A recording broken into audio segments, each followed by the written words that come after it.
What if the woman who raised a hero, a decorated black U.S. Army colonel, sat quietly at a diner one morning, only to be attacked for daring to exist where hate thought it ruled? What if that same hate met its reckoning the moment her son walked through those diner doors, wearing the uniform of a man who'd fought for the very freedom his mother was denied? Before we continue, welcome to Voices Unchained. If you believe that hate has no place in our world, take a second to like this video, subscribe, and comment where you're watching from. We love seeing how far these stories travel. Her name was Denise Richards, 73 years old, soft-spoken, silver-haired, and still radiant with grace. A retired schoolteacher who taught 3 generations of children in the same small southern town. Every morning, she visited Rosie's Diner, a cozy roadside spot where the smell of pancakes and fresh coffee mingled with the faint hum of the old jukebox. That Tuesday was no different. She wore her favorite lavender cardigan, the one her late husband used to say matched her smile. Her small white puppy, Jake, sat by her feet on a tiny blanket, tail tapping rhythmically against the tiled floor. Denise had seen a lot in her lifetime. The marches, the protests, the quiet battles fought in classrooms and boardrooms. She had survived loss, injustice, and heartbreak. Her husband, Paul Richards, had been murdered decades earlier, ambushed by a group of racist men who couldn't stand the color of his skin. She never saw justice served, but through it all, Denise never let hatred live in her heart. She often said, "Hate is like drinking poison and expecting the other person to die. I won't carry that weight." That morning, as sunlight spilled through the diner's windows, she watched a young couple at the far table, laughing, holding hands, lost in love. It made her smile. She remembered when she and Paul used to sit that same way, planning a future that had been stolen far too soon. The diner was peaceful, almost empty. Just Denise, the couple, and Phil, the nervous bartender who'd known her for years. He greeted her gently.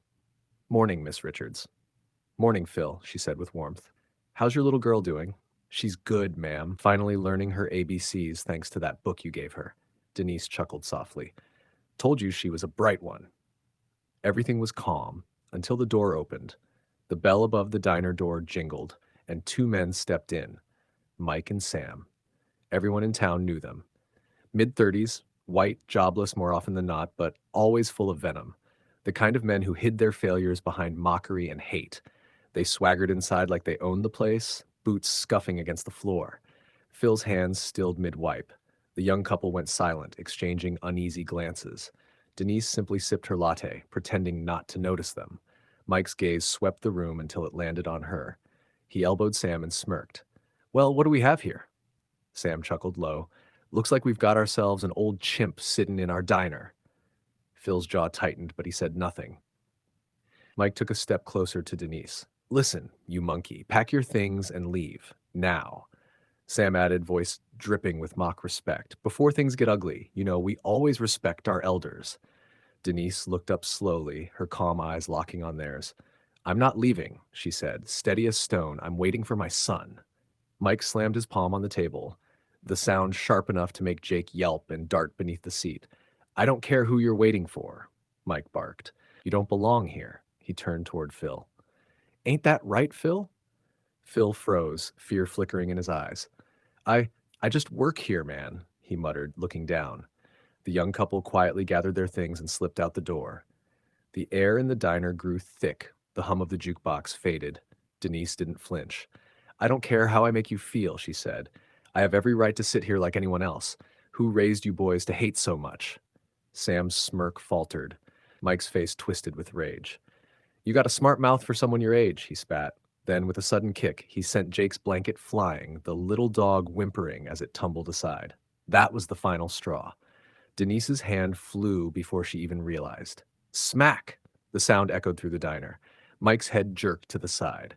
He froze, eyes wide, then darkened with fury. "You just made a big mistake, you old ape," he growled, grabbing her by the throat. Denise gasped, her frail hands clutching his wrist as he tightened his grip. "You think you're wise? You ain't nothing but a mouthy relic," he sneered. Sam leaned against the counter, grinning. "She's feisty, I'll give her that." Phil bolted toward the back. The sound of a phone being dialed echoed faintly. Then, the door slammed open again. Heavy boots. A man's voice, sharp and commanding. "Mom?" Standing in the doorway was Colonel Victor Richards, tall, broad-shouldered, still wearing his U.S. Army uniform. His badges caught the sunlight, symbols of decades of service and sacrifice. The scene before him froze his blood, his mother gasping, clutching her throat, and two men towering over her.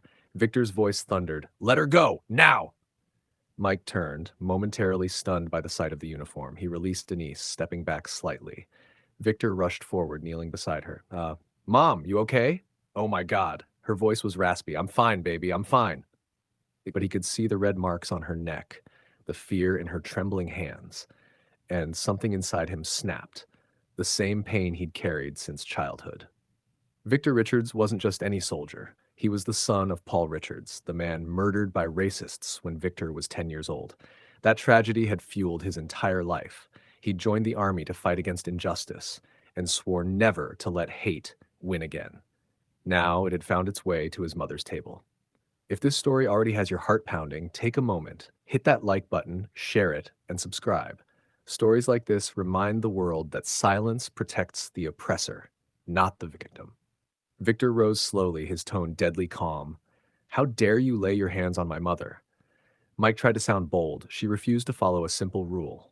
Victor's eyes narrowed. And what rule was that? Sam replied. We told her to leave. She didn't, so we taught her a lesson. Mike added with a smirk. We don't care if you're in the army. This is our turf. Victor stepped forward. Your turf? You mean this diner, this place where she's eaten breakfast for 10 years? You think you own this because you scare people into silence?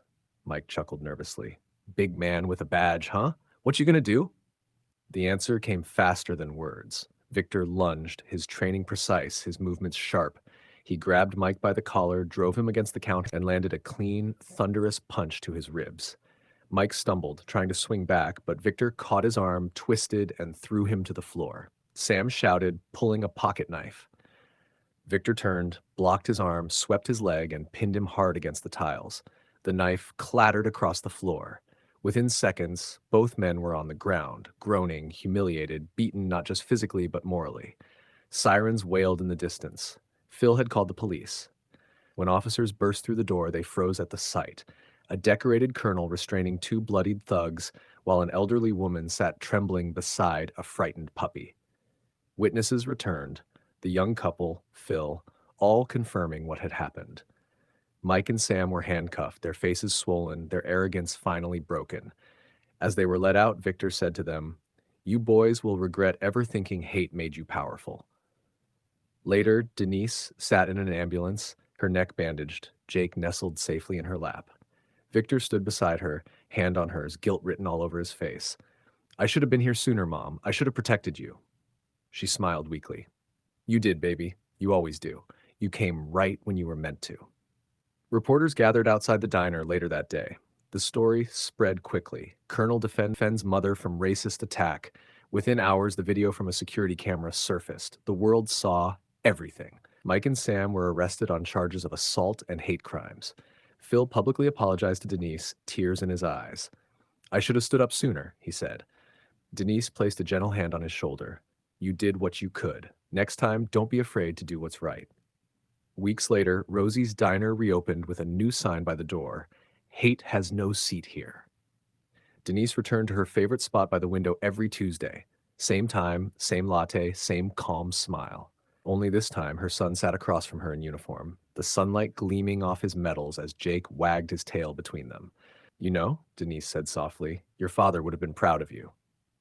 "I hope so," Victor replied. "I just wish he'd live to see you smile again." She smiled. "He sees it, baby. Every time you stand up for what's right." If this story touched your heart, don't scroll away. Hit that like button, that subscribe, and tell us where you're watching from. Because every time we share stories like this, we remind the world that kindness is strength, and that no matter how loud hate gets, love always answers louder.